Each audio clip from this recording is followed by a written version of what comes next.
खुश आमदीद परी लौटने। बहुत पुराने ज़माने की बात है जब दुनिया जादू और मोजिज़ों से भरी हुई थी।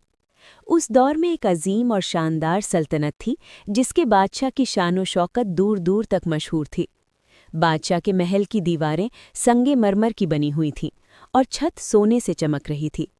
महल के बागात में ऐसे फूल खिलते थे जिनकी खुशबू मीलों दूर तक महसूस होती थी और फव्वारे इस तरह चमकते थे जैसे उनमें चांदी बह रही हो।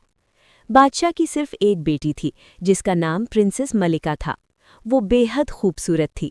उसकी आंखें गज़ल जैसी, बाल रेशमी और चेहरा पुरचांद की तरह रोशन था। लेकिन इस हुस्न के साथ साथ उसकी ज़िंदगी में एक खौफनाक राज भी था। जब भी शहज़ादी बोलती, उसके मुंह से सांप, बिच्छू, मेंढक और मुख्तलिफ कीड़े मकोड़े निकल आते थे।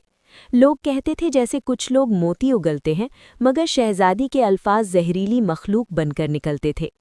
ये लानत उस वक्त पड़ी जब शहज़ादी सिर्फ 5 साल की थी। एक दिन एक बूढ़ी औरत महल के दरवाजे पर आई और पानी मांगा। छोटी मलिका बाग में खेल रही थी।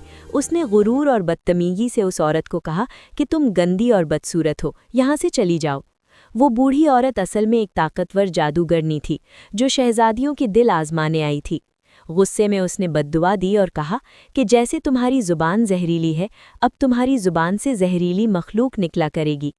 बादशाह और मलिका ने लानत तोड़ने के लिए हर मुमकिन कोशिश की।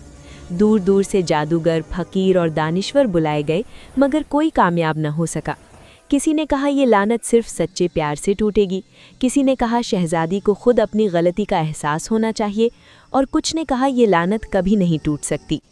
प्रिंसेस मलिका की ज़िंदगी तन्हाई और खामोशी में गुजरने लगी। वो बहुत कम बोलती थी और ज़्यादातर अकेली रहती थी। उसकी खिदमत के लिए ख़ास मीड रखी गई थी जो निकलने वाली मखलूक को फ़ौरन बाहर फेंक देती थी। महल पर हमेशा एक अजीब और खौफनाक खामोशी छाई रहती थी। वक्त गुजरता गया और शहज़ादी जवान हो गई।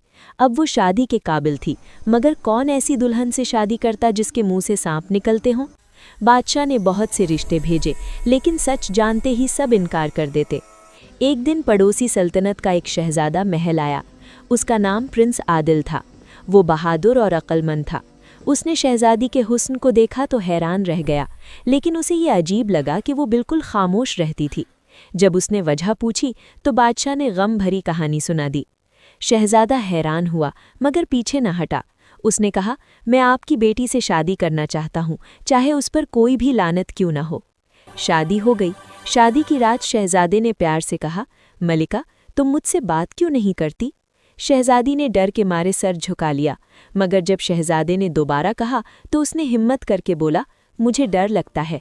जैसे ही ये अल्फाज निकले, एक छोटा सांप ज़मीन पर गिर पड़ा। शहज़ादे ने उसे आराम से उठाया और बाहर फेंक दिया और फिर मुस्कुराते हुए बोला, बस इतना ही, मैं तुम्हारे साथ हूँ। शहज़ादी की आंखों में आंसू आ गए। पहली दफ़ा किसी ने उसे कबूल किया था। शहज़ादे के प्यार और हौसले ने धीरे धीरे उसका दिल बदल दिया। वो ज़्यादा बोलने लगी, मुस्कुराने लगी और लोगों की मदद करने लगी। एक दिन वही बूढ़ी औरत दोबारा महल आई और पानी मांगा।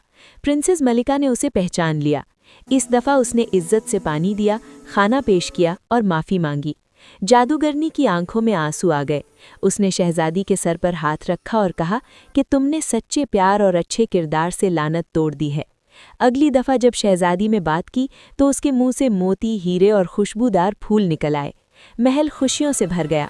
प्रिंसेस मलिका और प्रिंस आदिल ने मिलकर एक अमन और मोहब्बत भरी सल्तनत कायम की, और लोग समझ गए कि असली खूबसूरती चेहरे में नहीं बल्कि अल्फाज और दिल की सफाई में होती है।